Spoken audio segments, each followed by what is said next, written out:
All right, well, welcome back to another episode of Behind the Grind. Of course, I'm your host, Sherrod Schuler, and I'm so excited about this conversation that we have today and the individual that we have in what we call the grind seat today. Let me tell you a little bit about my guest. Dr. Eddie Conner is a best-selling author, international speaker, college professor. And what's fascinating about his story is he's a survivor of stage 4 cancer. We definitely going to have to talk a little bit about that in our conversation today. Dr. Conner serves as the president of the National Entrepreneurs Association of Michigan. He is a 12-time best-selling book author. Dr. Eddie has been featured on BET, Steve Harvey. He has been featured on the Word Network, Huffington Post. I mean, he has been doing his thing. And so we definitely have someone in the grind seat that has really been demonstrating what it is to make impact and make influence out here in these streets, as I would call it. So with all that being said, the accolades go on, and I could read through them all. But I just want to take this time and to welcome Dr. Eddie Conner to Behind the Grind. Welcome. Glad to be with you, brother. Glad to be, man. And you're doing great work with your podcast and using your voice as choice to really empower people locally and globally. So honored to share on your platform. Man, I'm really honored that you would take the time out today and to share with us. I know your schedule is pretty busy and there's a lot going on and a lot that you're sharing with so many people, but we definitely honor this moment that you've shared with us to just come on and just chop it up and talk a little bit about your grind and some of the things that you got going on. So before we get really started, as I was mentioning to you before, I live in the A right now, but I'm from Michigan, spent a lot of time, most of my adult career in the Detroit metro area, but grew up in Flint. So I take it that you live actually in the D. Is that correct? Yes, sir. Yes, sir. Both Michigan men. Yes, Michigan men. And you're a Flintstone. I'm a Motown Yeah. cat. So, my hometown is Motown, Detroit, East Side. What up, though? The 313 represent. Yes, the what up, though? 313. Now, did you pretty much grow up there all your life, or is that your story, or? Born in Detroit, Michigan, but raised for part of my life in Kingston, Jamaica. Oh, interesting. And okay. yeah, man, no problem. Real team. Awesome. So, being able to see the culture of our people doing things in empowering other people to overcome obstacles is, my life's journey, but also doing ministry down there as a kid. My mother and my father, prior to their divorce, had myself and my brother there. And I mean, just to see just the beauty of people, even though they're in a third world country, and they're still grateful, even though a lot of times their feet are their shoes, and so, but they're so blessed despite it. And despite all the problems they have, what they say, no problem. No problem, man. I don't know if I did that right, but You got it. That is awesome. And I mean, that's actually, that has its own, story behind it. Obviously, you grew up in the D, so obviously, the streets of the D per se and all of that. But then you have this interesting twist of growing up there in Jamaica. Definitely it speaks to, probably the things that you've seen and the things that you've experienced throughout your life, which is probably adds to the flavor of what you deliver and what you do. When you're sharing. So what I really want to get into, and this might explain it, I know there's that stereotype there, but I wanted to really get behind this grind of you. I was sitting here and I was trying to count up your books and all the books that you've written. And I think I stopped somewhere around 9 or something. And it just kept going. How many books? Let me just ask you, how many books have you written? In the words of LeBron James, not 1, not 2, not 3, not 4, not 5, not 6, but no, 12. I just came out with my 12th book. That's just a couple of days ago, and so by the time they hear it would have been just a couple of days ago. But just came out just as of March 4th, empowering people to March 4th and build healthy relationships. Man, I live in we live in a cold, well, you now a little warmer city. But But I'm in a cold weather city, man. Ain't nothing to do but right, grind. but grind. But Jamaicans have all the jobs anyway. So that's amazing, man. Yeah, so you make good use of your time, in the yeah, house. You make good use of your time, and that makes sense. Man, that's yeah, amazing. I was looking at it. I'm like, this brother's dropping books like mixtapes. Back in the day, they would drop mixtapes, and growing up in Flint, that's all we saw. yeah, Cats, dropping mixtapes. That was what to look forward to. But I think what you're doing right now is yeah, inspiring another generation, right, to be authors and to be entrepreneurs and to do things that we just didn't see growing up. mhm, You know what I mean? The things that we saw was just the yeah, only way to really overcome or to really get out as we saw it was either the factory, right, or write a hot song, yeah, right, for Motown or rapping per se, right, or play, dribble a yeah, ball or play some type of sport. So you're really transforming the mindset of our youth today. And so, with that being said, I was reading a little bit about your mentorship program. Can you tell us a little bit about what you've done with that mentorship program? yeah. I started a program called Boys to Books, focused on literacy, leadership, and life skills enrichment. Those are three Yeah, areas, and really wanted to empower and impress upon our brothers the whole aspect of there's value in yeah, books. Reading is not just an effeminate thing, but being able to share and tell your story and how to transform your life literally from boyhood to yeah. manhood. And it really hit me near and dear to my heart because I taught school for 12 Mm, years.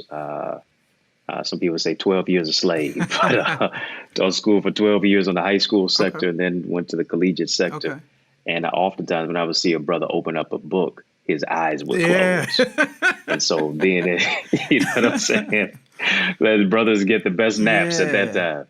And so to be able to speak life into their life and do the Yeah. mentorship aspect. I grew up without a father in my life, and oftentimes the question becomes, how do you play a role when you weren't given a Right. script?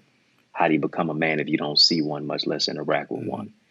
And so to understand that vulnerability and masculinity can coexist in the same Okay. space, and not see it as femininity, but being able to express yourself, being able to talk Yeah. about many of the things that us as boys and men deal Yeah. with and try to grow Yeah. through.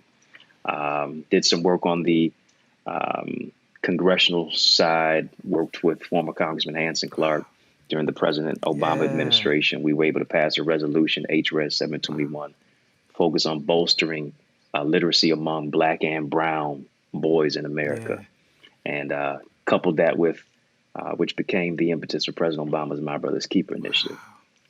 So just doing the work, son of the city of the Yeah. D, and just really trying to empower our people as best way, shape, or form as we know how. Man, you're representing the city well, I Yeah, must admit, and so kudos to you, man, for just doing that. And again, the impression that you're probably leaving on the next generation, especially giving them a new way to look at things and a way to do things, is definitely something that needs to be done, and you're doing it. You're part of the solution, I should say, in these streets. I appreciate it, and we got to do that. When the school to prison Yeah, pipeline, preschool to prison pipeline still needs to be disrupted when they're building prisons based on second and third grade reading scores, as Dr. Jawanza Kunjufu talks about the conspiracy to destroy black mm, boys. I think we've got to really see, as we've seen even with right, COVID-19 and how virtual teaching has shifted, and now the parents more than ever before got to be the teachers in the for home. real. you know, One room Yeah, schoolhouse. We literally back to that. yeah, So I think is very, very vital and yeah. important to the growth and the maturation development of our brothers becoming scholars, leaders, husbands, and fathers in our Yeah, communities. definitely the thing to do. Now, shifting a little bit too, I read in your story as well. You overcame some challenges early on, Yeah, and I think that is, I was, I've been following you for a while and so forth, and been paying attention. But I guess you've been doing so much, I didn't realize that this was a part of your journey. Can you talk about, being, overcoming cancer, right? That yeah, process yeah, and what that was like. absolutely. 2021 marks 21 years being cancer Wow. free for me. Praise God. Nothing but the grace of Yeah. God, to where I don't look like what I've been through. And I've learned, through chemotherapy and radiation and hair loss. My own father and I visited me one day in the hospital, and people you thought would be for you were praying for you, in many cases praying on you. That your test is testimony, your misery is ministry, your mess is message, your stumbling block is a stepping stone. God uses your setback as a setup for your greatest comeback. He uses your tragedy as strategy, to move your life to the next level. And if we had the movie The Color Purple playing, I know Coming to America just came Yeah. out, but we had The Color Purple playing. I tell you, like Sophia, all my life I had All to your fight. life. And so Well, you definitely. all my life, been grinding all my life. And behind the grind, that's really Yeah. having to grapple. Yeah. People see the sort of quote unquote glory, but Yeah. there's a story, and really the glory belongs to God to be able to overcome that and find the can in Yeah. cancer. Psalm 118:17 says, "You shall not die, but live and declare the works of the Lord." And so, to be able to move to the next level due to praying, Yeah. Mama, and just the tenacity on the inside to say, "I'm not going to give up." A knockdown is not a knockout unless you stay down. To overcome those obstacles and still be told at the age of 17 I'd never go to college. Don't even think about community college. Pick up a trade. What my guidance counselor said. Never gave me no guidance nor counseling, because she knew my favorite two classes in school were gym and Okay. lunch. I wanted to chase the girls in gym and then sit down and eat with them at lunch. But the cancer was not the last fight, Yeah. and I said I'm gonna fight to get to college. I'm gonna fight to get my Yeah. degree. And same person who told me I'd never go to college, I had to show up to my graduation from Look at God, college. man. So it's a blessing to be able to overcome obstacles and say, hey man, if I can do it, anybody Yeah. can. So if you don't Yeah. mind me asking a little bit more about that, what was like, I know, there's a lot of people that, have this situation per se, but you've kind of taken that and embracing it, and you've turned it into your story. Was there some type of mentor in Yeah. your life at that time? What helped transform you? I know you mentioned prayer and so forth, but Mm, what helped mm. transform your mind at that time?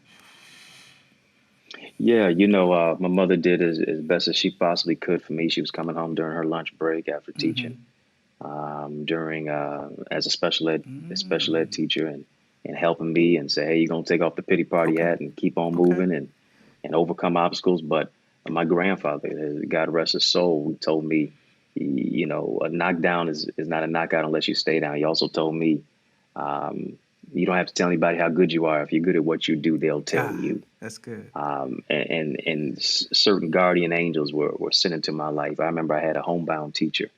At that time, I was not able to go to school my sophomore year, and Okay. she came and she would come to the house and give me the work and just kind of help me. And I'm feeling nauseous, hair had fell out of my head and all type of stuff. And she was just helping me to overcome and just give me some encouragement and do a couple of Mm. assignments. And her husband took a liking to me and just um, kind of just brought me under his wing. And these were folks who didn't look like me, Wow. white Okay. people Okay. who, and I was in many cases going to a school that first time I ever been around folks who didn't really look like me. So it was culture Come shock. on. And for, this white man to kind of take a liking to Yeah. me, took me to my first baseball game, Detroit Tigers game. And it really helped me to dispel, some of the racial Hmm. um, ineptitude and animosity oftentimes that we are stereotyped by and Exactly. how we think people see us. But he really helped me at that time in my life and was a somewhat of a surrogate mentor, much less father figure. Man. And listen, no way in the world would I have been his son. Hmm. But it's interesting. He and his wife were not able to have children at that time, Mm. and he had no children of his own, not even a son. But you knew he wanted one Mm. because baseball was his thing, and he just took me under his wing. And I think between my grandfather, my mother, my homebound teacher, and her husband, I think that was enough to keep on moving on. There were at least four people who wanted to see me alive. Yeah. Yeah. And so I think it's the love of them that made me want to fight. Man, I mean, that's beautiful, and I'm glad that you brought Yeah. that out. I mean, just even you just telling that story, the gentleman or Hmm. the angel, I should call him, right? that stepped Yeah, in yeah, yeah, and was yeah. like that surrogate at that moment. It did something for. It sounds like it did something for him as well to see you and Yeah. to do something for you and to take you to the baseball games. It sounds like Mhm. it even blessed his life, and so that's a message in and of itself Yeah. of Yeah. what we can do and what we can do when we're giving back. So Yeah. with that being, And I got to even yeah, say, because is actually kind of interesting as well. My even my principal in the high school at that time, Mr. Ivory, okay, uh, took a yeah, interest. I mean, he would make sure that everything was all right for me. And most of the time, a principal is not right. gonna try to They take don't go that care of. far. He's not gonna go that far when he's got another 500 Yeah. kids under his belt to Maybe a deal with. teacher, but a principal. But to right principal, no, not at all. No. So that speaks to the principles in many cases that he had internally Yeah. for the love for his students. So, Yeah. but yeah, man, it's God sends certain people in your Yeah. life during when you need it most. Yeah. So with that being said, now again we're gonna get back to all of this. Like I read off all the things that you've accomplished and all the things that you've done, and a lot of times when you read someone's the things that they have accomplished, a lot of it's things that they've done in the past. But it sounds like a lot of this stuff you're still Mhm. currently doing, right? You're doing it all and you're balancing it all. And they're not just one track, right? You're ministering. You're in some cases writing books. You're doing all of these different things. And so, what is that about? I mean, no, it's not like you're pinned in one box. What is that it keeps you from being Mhm. just nailed to one thing that you can do? I think it is just the whole aspect of I got another chance, Mm, and I understand how life in many cases can be a vapor. mm, Uh, you know, just the whole aspect of being the underdog. In many cases, I was never the most likely to succeed, least likely to succeed, so to mm, speak. People didn't think I was going to even overcome cancer, much less do what I'm doing now. I didn't even think I'd be able to do mm. what I'm doing now. I saw the rapper Ludacris on social Yeah, media flying you a saw that, plane. yeah. I saw Breaking that, all kind of and stereotypes there, right? breaking all kind of stereotypes. This brother's a rapper, but he up in the air flying the plane. And I said the other day, isn't it ludicrous for people to think you can only do one thing? Well, Wow. Yes. I am not. You listen. When you're dead, they're gonna put you in Yeah. a box. But while you're alive, you got to think Oh outside of the man. box. You got to break the box. I heard T.D. Jake said, "If you think I'm only just gonna be a preacher, I'm gonna strain your vision of who I am. I'm gonna be a Yeah. filmmaker. I'm gonna be a Yeah. producer. I'm gonna be an author. I'm gonna be a businessman. I'm gonna do all those things because none of us are one dimensional. We're multi Yeah. talented. We're multi Yeah. dimensional, and I think we got to get to a place in time right Mm, now where you refuse to bury your mm. talent. Some of us have more than just one talent. We got 5, 7, 10. No need for us to That's bury true. it. Multiply That's it, true. and don't let it atrophy. And so I'm driven to keep doing more and raising the bar and breaking every glass ceiling. Man, that is your grind, right? So that's Yeah, that's that's the talk yeah. we That's the talk that's here, the right? that's That's behind the behind the grind. grind. That's what's fueling the grind. This That's is right. good. This is good. That's So true. Yeah. let's dig into we talked about all these books before, and so now we're coming to Yeah. you just uh, laid out another book, man.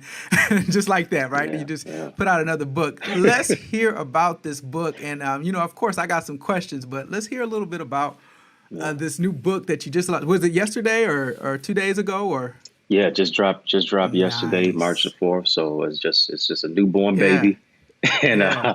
extra read all about his relationship Yeah. rules, how to win at love, leadership, and leveraging your purpose. And I think where we are right now in our world, relationships are really at a tailspin.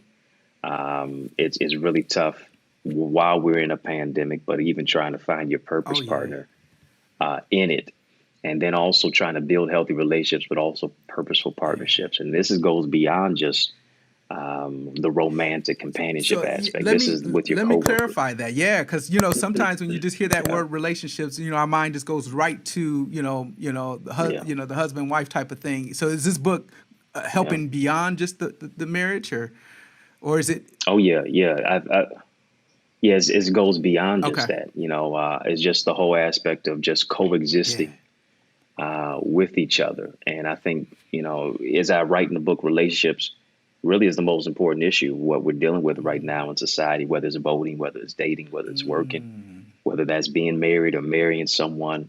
I think it boils down to trust and communication. that's And true. so, really finding wholeness, if you think about the whole aspect of companionship, finding wholeness in your Yeah. singleness, finding a success in your Yeah. singleness, or just coming from the whole aspect of just healing from broken places and finding wisdom from your Yeah. wounds is really what I want to unveil to this, and focusing on those three areas: love, leadership, leveraging your purpose, and tapping into the gift and the talent and skill that we have Yeah. within. Well, so let's talk a little bit, and you may share this in your book, but in this day and Yeah. time, obviously, as we're connecting right now, it's virtual. So how does Hmm. relationships work now in this virtual world, and how do we cultivate these relationships? Because I mean, even as we open back up, I'm sure we're gonna people who hadn't been using technology in the past are going to start using FaceTime more and using different devices a lot more than they Right. did before because they're introduced to it. So how does relationships look now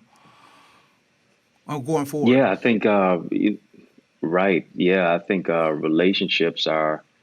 I saw something the other day. It said, why would if you see me call you, why hit deny and text me, which you won't. I think I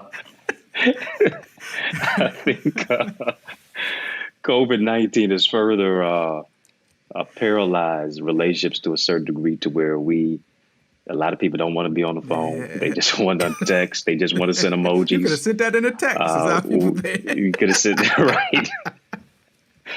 Yeah. You could have sent that in text. I think COVID-19 has taught us to a certain degree. Can you touch somebody without touching somebody? Can you be there without being there? Can you literally touch somebody's heart without using your hands? And I think it has gotten to the place and the point of really now trying to build relationships with a real foundational element beyond just going out to Yeah. eat, beyond just getting That's messing somebody's us nail up in the done, hair church, done. man. We need to go out to eat after Sunday service, man. Have You gotta, fellowship. I'm telling you, right? You better get a reservation now. It's 40% occupancy, unless you live in Atlanta, Well, Florida, right. It's a or different Texas. situation. You're right. I'm sorry. And I think it's gotten us to a place to say, wow, everything that I thought was essential is really non-essential. Because oftentimes, if you think about it, many of our relationships were just transactional, is what I could get from it, versus coming to a relationship, companionship or otherwise, not as a customer, but as a waiter or a I waitress. like. What can I I do to like. serve? Yeah. Not to be Yeah. selfish, but to be Oh, selfless. wow. And so I think that's really what COVID-19 has Yeah. exposed to us. Many of the relationships were just transactional. It What was you do for clout me, I do. based. You scratch my back. Yep. It was right, right. It was all of that, but it never really had any substantive foundation there that was able to stand the storm and the rain. It is COVID was a crucifixion moment, because now all you had 12 folks with you. Now you're looking at. One of them was going to betray you, and now all you got is two or three. But one of them is going to act as if they don't know you no way. So really, all you got is you Wow. and Wow. God. Wow. So COVID was a crucifixion Yeah. moment, and we ain't even at Easter Right. yet. It's Resurrection Sunday. So That's deep, man. Man, that's deep. I like how yeah, you it pulled that really together. exposed that. Yeah. Because you're true. It's true Yeah, what you're saying. It is so yeah, true. I mean, COVID has definitely exposed everything. It has pulled down, as you yeah, just described. You know, Mm-hmm. at this point, you fool around with the people you want to fool around with now. It's not like you say transactionally. You don't No. have time for all of that. It's just really dealing with Mm-hmm. the people that's most important, and then you start reevaluating what's most important, right? And in Yeah. your life Right. as Yeah. well, and who's important. So this is good. This is Mm-hmm. good. So Absolutely. with relationships, and you also mentioned something about relationships when it comes to leadership. How does that sound? Yeah. Yeah. I don't think you can be a leader if you're walking, nobody's behind you. It's leaders beget Okay. leaders. Leaders really birth other leaders. Leaders influence. And I think the whole aspect of what real leadership is not about how many followers you have. It's about how many leaders you create. It's about the way that you're able to influence people to become better. And I think it comes from that whole aspect of servant Yeah. leadership. It's not what you're doing for me. It's really what I can do for you. As Zig Ziglar said, if you help people get what they Right. want, you'll get what you Right. want. And so being able to influence people to move forward, to overcome obstacles. And I think it brings it to a place of transparency and Yeah. authenticity, which I think another thing is another layer that Yeah. COVID-19 has revealed. Not trying to sell it, but to story tell it Yeah. is where it is that I think real leadership is. You can learn by the mistakes that I made. Life teaches you in two ways: mistakes and mentors. Wow, man, this is good. I can't wait to really dig into it. Obviously it's fresh off the press, so it's gonna take a minute to get through it. But man, so far, just your writing style is actually really good as well. So man, just keep doing I what you're appreciate it, doing. brother. It's for us guys in the streets, right? we can relate to some of the things that you're sharing. From the streets to the suites, There brother. you Yes, go. sir. Right, it allows us to relate. So man, good writing. So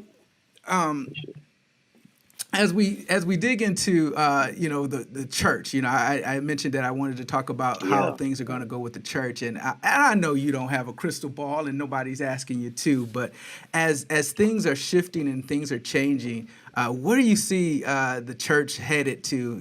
As we're you know getting out Yeah. of this COVID thing, is it going to be the same as it used to be, or are you going to see some shifts? What do you think? Time Magazine has a new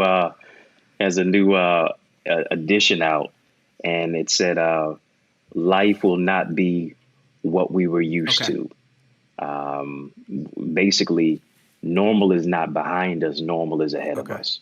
According to the New York Times, 33% of churches, uh, due to COVID-19, will either have to close or will have to Wow. merge. 440,000 Black people have already shut their doors as of April of 2020, Yeah. according to Black Enterprise. 40% of Black businesses have gone out of circuit. When you think about many of the prognosticators of religious thought, based upon what I have read, they said the new mega church will be the micro Okay. church. That no longer will members be trying to flock to any type of locale that is more than 200 to 300 members.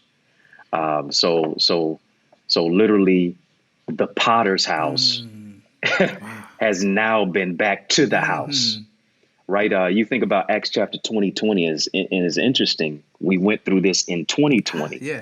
As Paul said, I've left nothing that was profitable for you, but I've taught you and from house to house. Isn't it interesting? We were confined to the house. The New Testament church didn't begin in a synagogue, in a sepulcher, in a great celestial establishment and sanctuary. It began literally from house to house. And I think that's really what we are back to. After the song and the dance and the shout and the three chord anthem and the 8-octave hoop Right.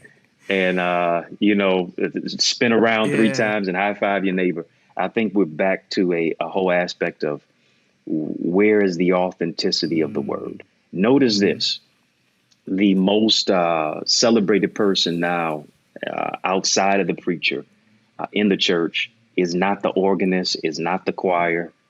It is your your cameraman. You're right. It's your digital. You are so right. It's your digital design guy or girl. They have come from the back to the front. They're more important than your organist. And they was always in the back. Oh, they have been anointed for a time such as this, man. You are so right. Man, I will say this. I'm telling you, because I will say this. Technology, even now, man, you appreciate it now when you're trying to do this stuff on, technology. You see the value. Before, you didn't have a clue what people were doing and piecing things together and doing. This is amazing. But I'm sorry, you didn't. No. You're right. I mean, the people, the last shall be first in this aspect, because we've gone now from footprints to fingertips. We've gone now from brick and mortar to click and order. And so I think where the whole aspect of the church is, you're going to see some people who want to come back. You're also going to see those who say, I'm not stepping into the building. But then you're going to have some individuals, because it takes 21 days to form a habit. And we've been quarantined more than 21 days, who are saying, I don't need to step into a building. I know how to cook pancakes and praise in pajamas. Man. And I'm used to this lifestyle to where I can get the word. I can attend 10 services on a Sunday. All in my pajamas. all in my pajamas. That is so right. And I can still give my tithe and be an e-member, literally through a Cash App, that is so through a digital true. download, whatever the case may be. And so I think we're going to see those three types of entities where we are. But, Jesus did say, greater works than these shall ye do. I think he knew we'd go virtual too. Brother, you a wordsmith, man. I got to give it to you, man. God has definitely graced you with that, brother. Man, God is good, man. It's just kind of a way I think, but I think when you're synchronizing it all, this is where we are, and we're not going to go backward. This is where we're here. And I think it's going to be even a hybrid of it. Yeah, definitely. It's going to be a hybrid of it as well, the virtual and the physical. Man, well, this is good, man. So, like I said, I appreciate you taking the time today and just talking to us. I'm like I said, I'm excited to hear about your this new book, and excited to get my hands in it and get in it and dig in it and really read what you've got there. But before we get out of here, now that since we've covered the ground of Flint and Detroit, I don't know if you've had a Flint Coney, but would you choose a Flint Coney? Well, that's how good though. Listen, I'll bring you a Detroit I've had Coney. Them. They can't compare to the Flint Coney. So really what I was trying to do was introduce to you the Flint Coney while we had this moment. Look how I did that. Normally I try to do a either or, and I know you didn't really know much about the Flint Coney, but I figured I'd just introduce that to you. So if you've ever get a chance to go up I-75, make sure you grab you a Flint Coney on the way there. Man, it sounds like it might be worth the drive. Straight off rip. Off jump. But yeah, man, this conversation definitely, I was, definitely anticipating this conversation. It definitely was a great conversation. Some things that we wanted to hit on, touch on, and man, you summed it up real compact and nice, man. You really gave it to us. I would expect you to go all around the fence when it came to the church, but you kind of put it right there. It sounds like you thought about it. Let's hit it right where it is, man. So, listen. I'm so used to being in the sanctuary, man, and try to now go into the cyber sanctuary. It's been totally different. Yeah, how is that for you? You on the other end, and I know you sound like you might rock the mic a little bit. So how's it been for you? I tried to tune it up just a little bit. But see, you know what? Preaching has shifted now. Yes. It shifted from just the hoop, because I think there's a generation who doesn't understand the C.L. Franklins and all the way up to where we are now. True. I think where it has shifted is preaching has become more conversational. Yeah. It's become more teaching style. And almost even professorial to a certain degree. People really want some itemized blueprints of how it is that I can make the word active in my life. So, I think it one revelatory examples in that whole aspect. So it's moved from the celebratory aspect of presentation style to now transformative teaching. That's good stuff, man. Good stuff. So, of course, those of you who are listening, how can they follow you if they have not? I'm sure most of people who are listening today may have already been following you. But if by chance someone isn't following you, how can they go about following you? How can they go about getting a hold of that book and just learn a little bit more about the things that you got going on? Well, you sound like you did an invitation, man. So the doors, the digital I'm getting it down pat, the right? digital doors are open. Will there be one? No, man. It's been an absolute honor to share on your show, man. And you got the S on your chest twice, Sherrod Schuler. Being the Superman that you are, man. And so it's great to be able to share with you. I'll say this, you can just connect with me. I'd like to say that the revolution not only be televised, it'll be digitized. So go to my website, dreddieacademy.com. We have a relationship academy there focused on those 3 areas of love, leadership, leveraging your purpose, where you can really be impacted as we do our virtual workshops and our master classes and our seminars, literally all from the comfort of your home via computer or phone. Then, of course, my book, Relationship Rules, is out. You go to dreddieacademy.com/book. It's available on Amazon, Barnes & Noble, as in 3 ways: as an ebook, as an audiobook, even as a physical copy. Yeah. And so, and then, of course, connect with me, Facebook, Instagram, Twitter, at Eddie Connor Jr. EDDIECONNOR JR. All right, Yes, man. sir. It's been good today, man. And so I hope those of you who are watching and those of you who are listening, I hope you really enjoy. Well, I know you enjoyed this conversation. It's some good conversation that we must have, right? Relationships and talking church and all that good stuff today. So Yes, sir. until the next time, I am your host, Sherrod. This is Behind